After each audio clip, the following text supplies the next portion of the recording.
mean, I've read on this, but what's your perspective on why did God select that? Yeah. I mean, it's a messy thing. Yeah, well, I think that the two things that are going on here. I think the sacrifice becomes surrogate for you, a self-offering, and that's how the curses worked in an ancient Near Eastern treaty.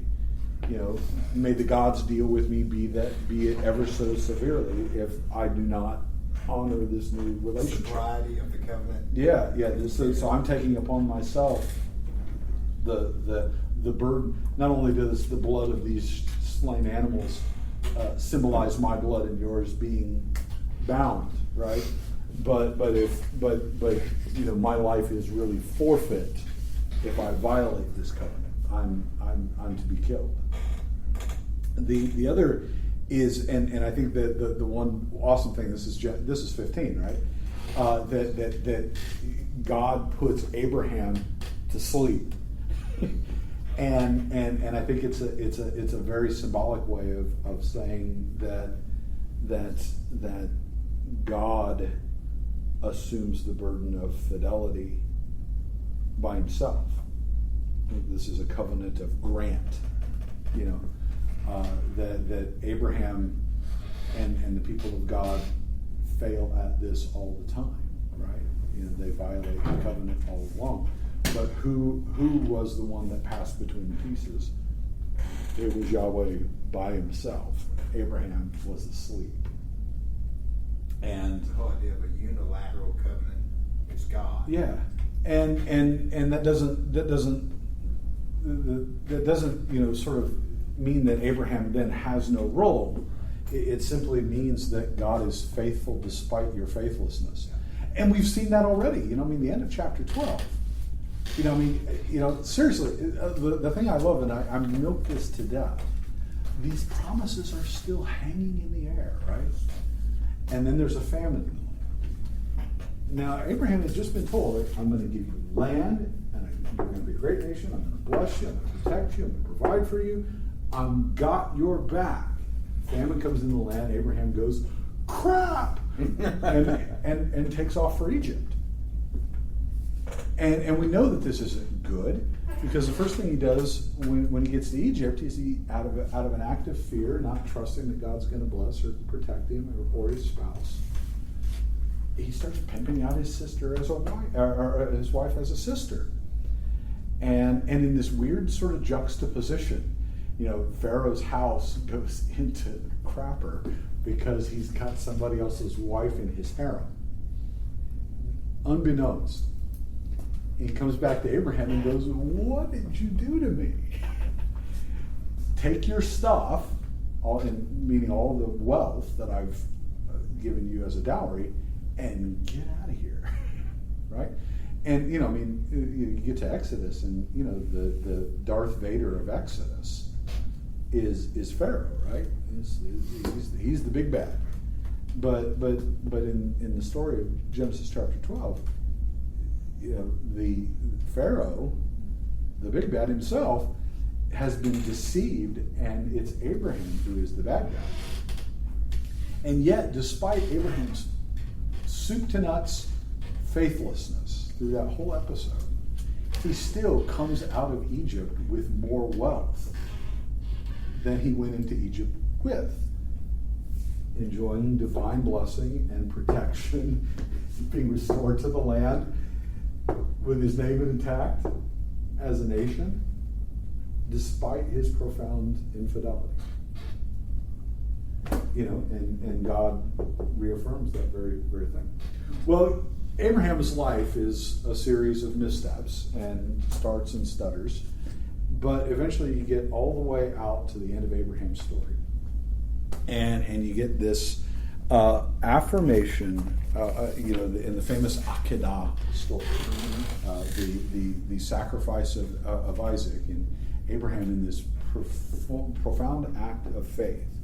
And the book of Hebrews says that Abraham was so confident in Yahweh's good intentions that he trusted that even if he successfully killed Isaac, that he was certain that God would raise Isaac from the dead. And it becomes a Christological thing for the author of Hebrews kind of draw out of that. And he did receive his son back, as it were, right? Well, you get down to the end of the Akedah story in chapter 22, very end of Abraham's life. And this is what Yahweh says. Chapter 22, verse 15. Somebody want to read it? And the angel of the Lord called to Abraham a second time from heaven and said, By myself I have sworn, says the Lord, because you have done this and have not withheld your son, your only son. I will indeed bless you, and I will multiply your descendants as the stars of heaven and as the sand which is on the seashore. And your descendants shall possess the gate of their enemies, and by your descendants shall all the nations of the earth be blessed. The nations of the earth bless themselves because you have obeyed my voice. So Abraham returned to his young men,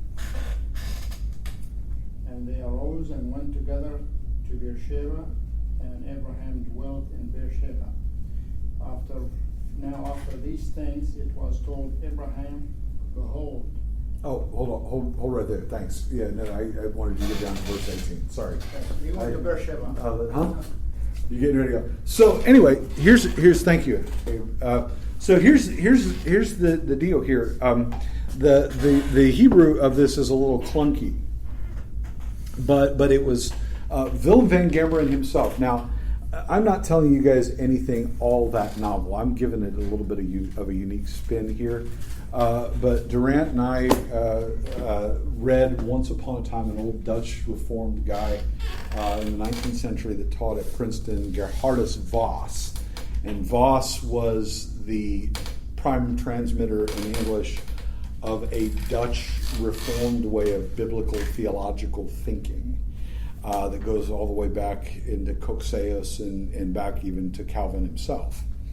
But my tutorial in Voss was by this guy, another Dutchman who taught at TEDS until here just recently, just retired. My mentor during my Master of Arts studies, Willem van Gemeren, and I'll pass this around if you want to look at it, The Progress of Redemption. And I was working out this relationship between supersession and dispensationalism once upon a time, and Van Gemeren actually pointed out this very passage to me, and I remember him saying it that look at what God is saying here. Well, it's an affirmation of everything that he's pledged in chapter 12, everything that he's reaffirmed in chapter 15, everything that circumcision symbolized in 17. You get all the way to the end of Abraham's life, and God says this, that your descendants will possess the gates of their enemies. And if that's all you had, you'd have this image of, this endless conquest, that we're just going to conquer the whole wide world. And you've got this image of sort of militarism, unbroken and untrammeled. And he says, but that's not the way of working. And is this an image of conquest, or is it an image of conversion? And that leads to an awfully interesting question, and it becomes a question that dominates the remainder of the Old Testament. And it comes in fits and starts, and it's not always clear. You think of Joshua and a conquest of Canaan, and this starts to look an awful lot like violence and the eradication of the Canaanites. And you go, well, how does this divine violence fit into this idea of blessing for the nations? And I think that there's a long conversation that we could have that goes way beyond this particular course. But I think that what is the dominant story of this film.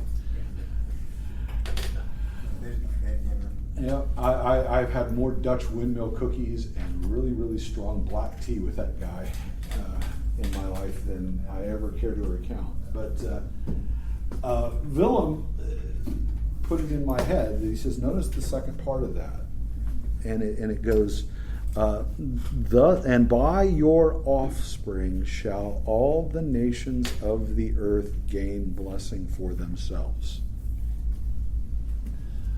That where and when there is conquest, and certainly there's plenty of conquest in the Old Testament, the big thing that's ultimately underneath all of that and more primary is this notion of the reclamation, the conversion of the nations.